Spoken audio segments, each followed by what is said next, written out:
I bought the lake cabin because it was quiet. No loud neighbors, no parties, no HOA breathing down my neck. The nearest development was a mile away, across the inlet.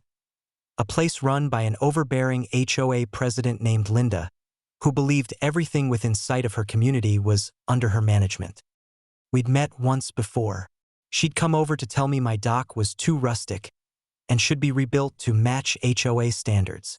I laughed, told her I wasn't in her HOA, and thought that was the end of it. It wasn't. One Saturday morning in July, I woke to the sound of dozens of cars pulling into my driveway. At first, I thought there'd been some kind of emergency, but then I saw the catering trucks. And then the people. They just poured in. Folding tables appeared on my lawn. Music started blaring. Kids ran screaming into the water.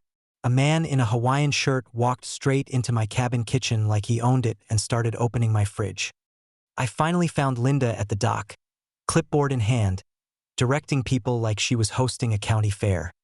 "What is this?" I asked. "Oh," she said cheerfully. "We needed a bigger venue for the HOA Summer Bash, and your cabin is perfect.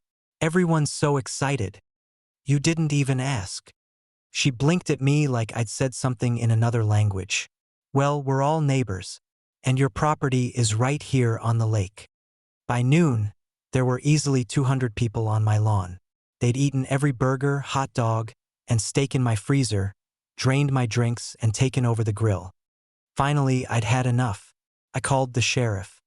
When the deputies arrived, Linda tried to claim I'd volunteered my property for the event. But when they asked for proof, she had nothing, not even a text. Meanwhile, I showed them security camera footage of her telling the caterers to set up everything on the lawn. The deputies started clearing people out. That's when Linda discovered that the catering crew she'd personally hired had packed up early and taken all the remaining food with them. The look on her face when she realized she had to feed 200 hungry guests with nothing left, priceless. The HOA got slapped with trespassing and property damage citations. Linda had to pay for all the food they'd taken, the cleanup crew, and compensation for my lost groceries. The next weekend, my cabin was quiet again.